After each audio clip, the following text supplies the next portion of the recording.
So guys, Sowore has come out to say that this Tinubu's government is not for Nigerians. That he's just here to enrich himself. I mean, he made some good points, but Sowore, he equally went the other way, bringing Peter Obi into all this. So guys, he did not also spare Wike, calling out Wike that the position he's occupying is a reward for the rigging. We all know all this, Sha. So it's Yahoo government too. Do you know who owns Matter? It's Tinubu's mother. That Abiba too. Mogaji, the one that died. They will be the richest people in the world by the time Tinubu has done 4 years. This is not our government too. We have accepted that our job will be to liberate this country. How can you help somebody to build refinery and you cannot repair your own? Subsidy. Which road have they constructed? You would expect that because they remove subsidy, everywhere there should be light, everywhere the roads should be shining, there will be employment. Nothing has changed in Nigeria since they removed subsidy. The only thing that removal of subsidy has brought is hardship and suffering. All the major political parties, as they call themselves, were all going to remove subsidy. So if you voted for Atiku, subsidy would have been removed by now. If you voted for Peter Obi, subsidy would have been removed by now. If you voted for Atiku, they would have floated the naira by now. Maybe naira will even be 1,000. If you voted for Obi, they would have floated the naira for now because they are not interested in Nigerian people. They are interested in the foreigners who come and cash out on the. One thing I want to just say about Sowore is Sowore believes he's the only one who is fit for this job. I mean, Sowore believes he's the only one who has the capacity, the only sincere Nigerian, the only person who has the credibility. That's just Sowore for you. But guess what? A tree cannot make a forest, Sowore knows that Peter Obi is ahead of him, far, far ahead of him. So it beats my imagination, seeing him dragging Peter Obi alongside with Tinubu. Peter Obi, you can't compare him with all these other politicians. I mean, let's be sincere. You can't compare him with other politicians. But Sowore tends to, to like put Peter Obi, Atiku, Tinubu, all of them in the same group, and then he showcases himself to be that one person who is really fit and ripe. But he doesn't have the follower. Is it not time for him to think of merging with those who have the followership instead of just staying by the corner and criticize everybody? I think he should focus on the Tinubu's administration that is more concerned, on borrowing like Buhari did, and we are not seeing the outcome of all the money they are getting. So guys, I'm going to let you watch this video. Just watch it to the end and drop your honest reaction, your honest thoughts as to what Sowore said in this video. Just take a look. If you were the president right now, what would you have done differently? Especially looking at how the economy is going, because a lot of persons have said it's easier said than done. The president's policies are not working. What would you have done differently to elevate the sufferings, especially of Nigerians? Well, I made it very clear, and I think it was in the video you played earlier, that I was the only presidential candidate, perhaps, on record, who said I would never have removed fuel subsidy. And it's not because I want to grandstand, it is because all these small businesses, individuals, rely on this subsidy to survive. They rely on government support to survive. I have lived in a country that is regarded as a capitalist country, that is the USA, for 24 years, and I understand the place of government support for individuals and businesses in health sector, in the educational sector, in growing infrastructure. And you discover that the reason why some countries are doing better than the other is how much government they have in their lives, how much government is able to partner to ensure that economies function the way they should function. The second thing I would never have done is to have floated the naira, because in a country where you don't produce much, floating the naira in such a way that foreign exchange takes over your entire economy, and we are subsidizing forex, by the way, which is very foolish that you're subsidizing the naira, but you refuse to subsidize the people, because our government officials make more money from forex. In fact, the only product that is right now the most lucrative and functioning in Nigeria is forex. And those people who are supposed to be in charge of monetary policy are also engaging in selling forex. They are doing both central banking and commercial banking as it suits their agenda. So the most amount of wealth that you can make weekly Nigerians to sell forex. And that is the problem. Very soon there will be another meeting of the Monetary Policy Committee of the Central Bank, and they will increase interest rates, the most foolish economic decisions you can make. And I have my apologies for saying this, because their own position, which is driven by the World Bank and the IMF, is that if you increase interest rates, people will go and save money, and you mop up excess liquidity, which is an economic policy that has expired as far as even international economic policies are concerned. You only do that if your economy is functioning, if you are producing. But as long as you don't, and you rely heavily on everything, and you import a lot, your economy cannot function by taking foolish economic decisions or allowing structural adjustment programs that expired in 1980 to become the central economic policy. We have a people-centric economic policy, and I know that upon saying this, some people might jump on your show and say, "Oh, Sowore did not break down what he meant by that." The breakdown of it is that the people deserve the support of government. They deserve help. They deserve salaries and wages that can make them survive, living wage. You can't be paying somebody 70,000 naira per month. I'm not talking about per hour. People are making 70,000 naira per hour here, as far as work is concerned. And you ask people to buy the bag of rice for 100,000 naira, and then they have to transport them. So even Lagos, who claims to be the biggest African economy or West African economy, is paying 85,000 naira, and then they launch a train in which, if you travel by train to work every day, your transportation fees alone will take 60,000 naira. And when I challenged them, they had nothing to say, because these guys are not there for any economic policies. They are there to take care of themselves and their cronies, and further their own personal economic agenda. That's where we'll be different, because we would have had an economy. It was going to be a total change of social political and economic policy for the Nigerian people that would be in direction of ensuring that we put more money in your pocket, as opposed to taking money from you and putting in the pocket of a few. The 1% fabled Nigerians who they claim are driving private enterprises that actually are public enterprises converted into private businesses. All right. I would like us to talk a little bit of politics. A number of the political parties, we're starting to see them falling apart. The All Progressives Congress has come under fire for how the state of the nation has been run. The PDP has been one that has faced a lot of tribulation in the past months, or would I say years at this point. The most recent being the drama in Rivers State, which many have said is beyond the PDP. Nyesom Wike, the Minister of the FCT, has been criticized for his quote-unquote impact or influence, I would say, in Rivers State governance. And I'd like to get your thoughts, because there are those who think that he is bigger than the party and the party is not able to question him. And there are others who say that it's the role of the president to actually subject him to control or actually discipline him. And that's not to say that Siminalayi Fubara doesn't have his own fair share of blame, but I'd like to get your thoughts on what's happening in Rivers State.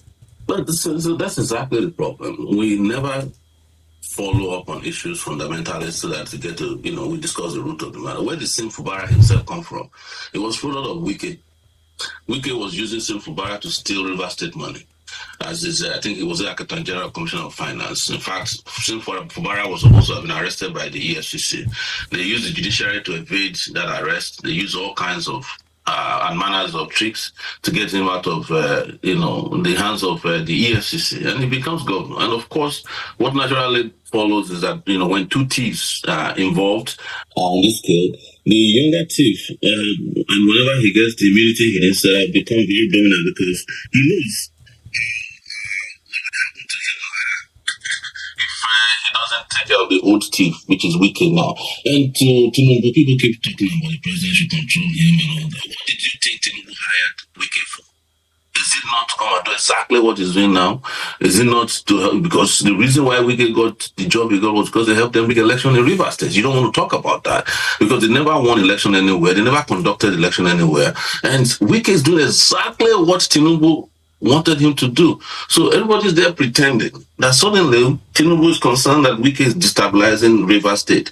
No, I have said it completely, and I'll keep repeating it, that these guys love crisis. because the more of these ungovernable spaces they impose upon Nigerians, the less they have to be responsible for actually governing any space at all.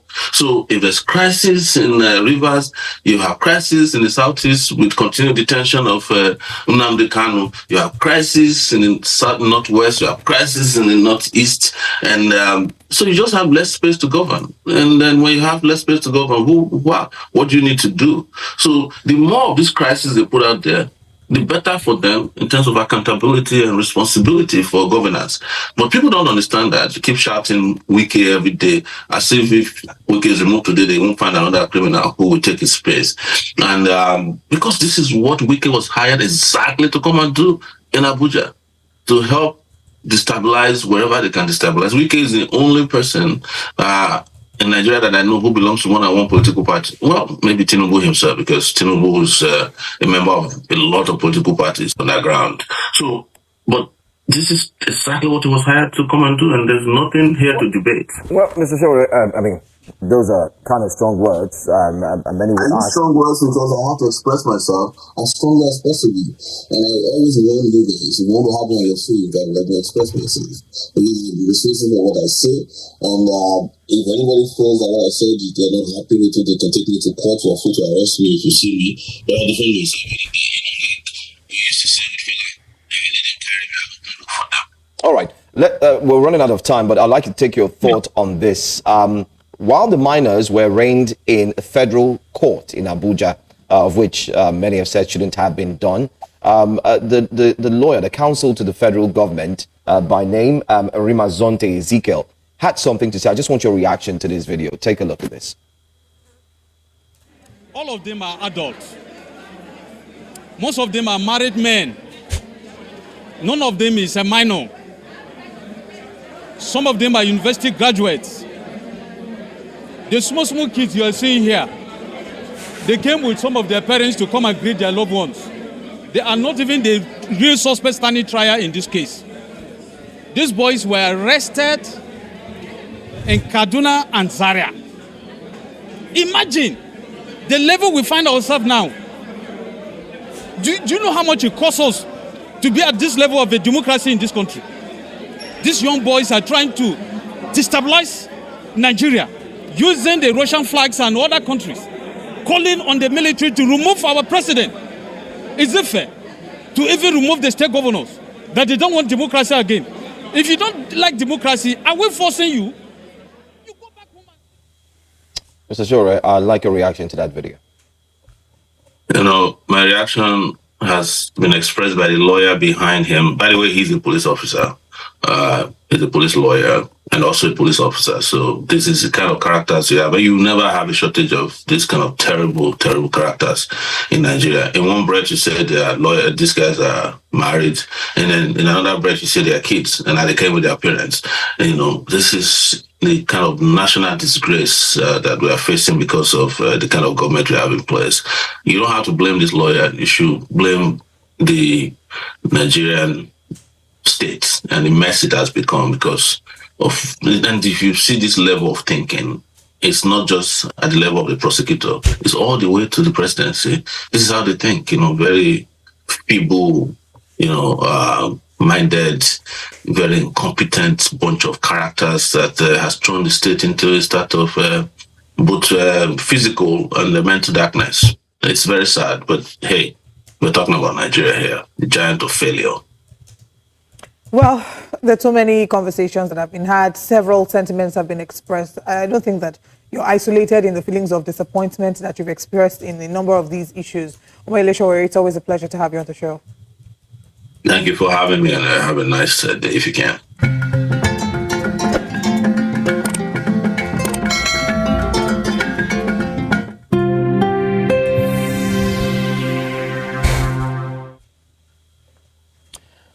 Lot said. Well, joining us now is Omoyele Sowore, live, joins us and via video conferencing. Good morning to you. Thank you for having me. Good morning. All right. That conversation has indeed sparked a lot of reactions online, and it begs a question. And the question simply is, this is not the first time this conversation is being said in public or on video, on tape, but how and where do we go from here? If you've highlighted these challenges, what are the expectations from fellow Nigerians? Well, I think this is a video that is not new. I should say that. As a matter of fact, this video is almost immediately after Tinubu was sworn in as president. I was hosting a group of supporters in Abuja, and we had this conversation.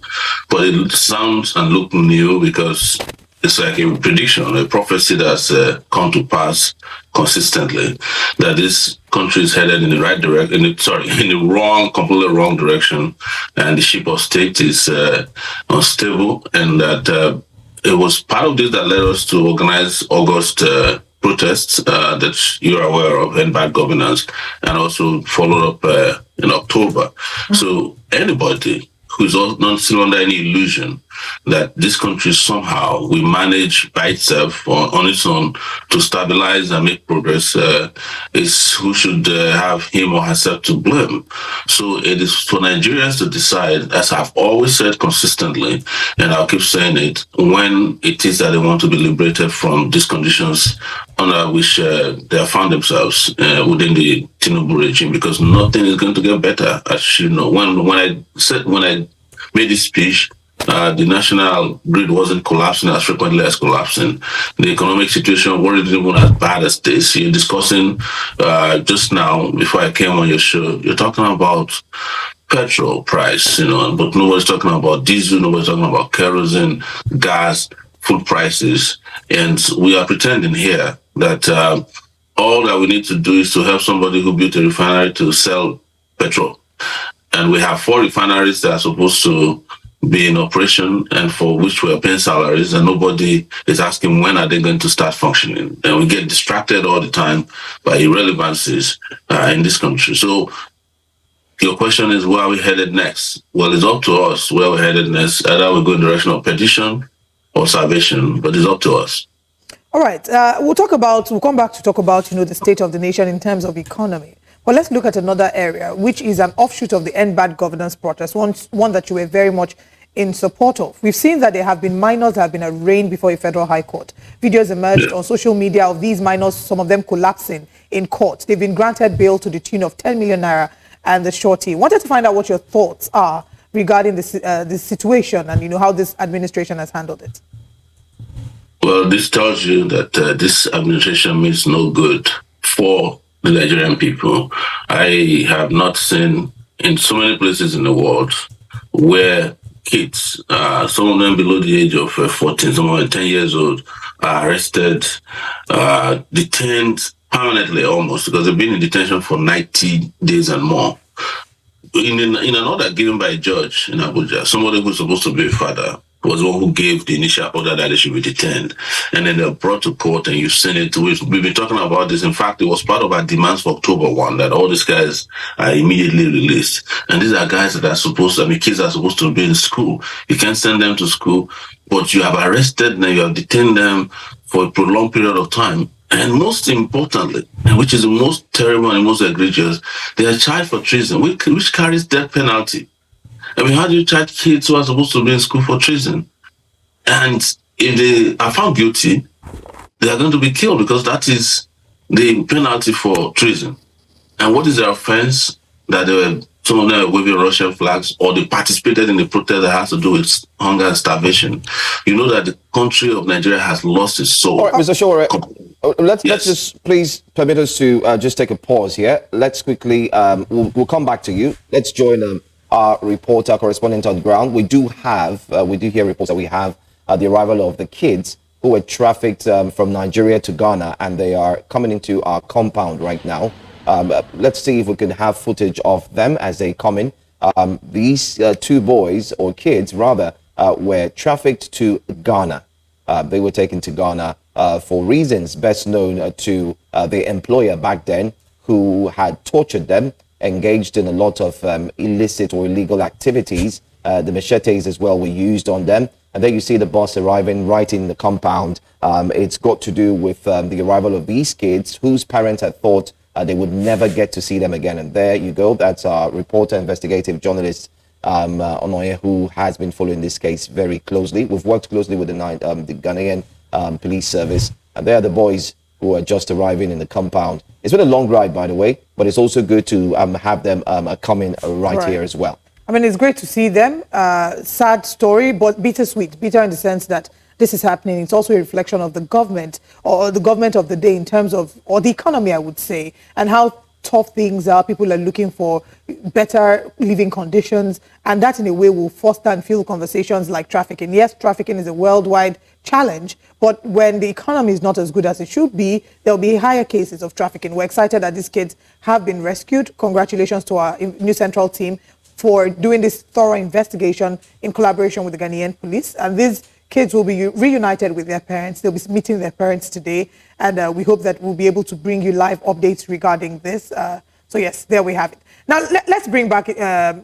Omoyele Sowore into the conversation. We've just played a video of two young children who were trafficked from Nigeria to Ghana.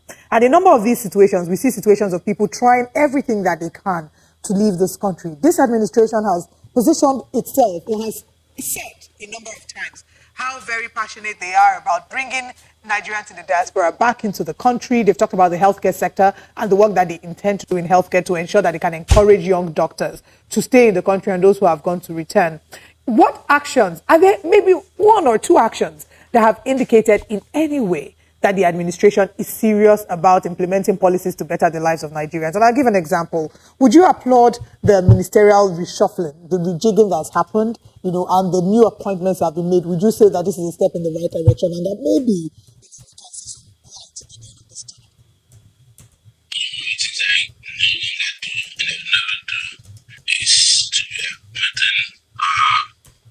successful failure. There is nobody who can convince me and who has been able to convince Nigeria that rejecting a cabinet of failed individuals is going to make Nigeria a better country. That is part of what I call distraction all the time. We get distracted in different directions. The person and the place that needs to be reshuffled is the presidency, so that we can have the right people who understand economic development, who understand political exigencies, and who understand that the dignity of Nigerian people is the most important place, not changing class captains in the school that needs the very principle. So, guys, you have seen it for yourself. These are some of the things we keep saying that, see, Sowore thinks he alone can fix Nigeria. And Sowore is not ready to merge with other presidential candidates. Sowore does not have the followership. Sowore does not have the experience. You are comparing yourself with somebody who has led the state for 8 years, who has been found to be spotless, faultless, and all that. It's not as if Peter Obi is not a human being. As in comparing him with other Nigerian politicians, Peter Obi remains spotless and clean. And you see Sowore coming up to talk about Peter Obi. And Peter Obi doesn't talk about you, and you just keep mentioning this man. Because somebody tweeted one time and see how they will be calling Peter Obi's name. People Peter Obi don't even think of. But it's Peter Obi. Why include Peter Obi when you are talking about, the economic woes of this government?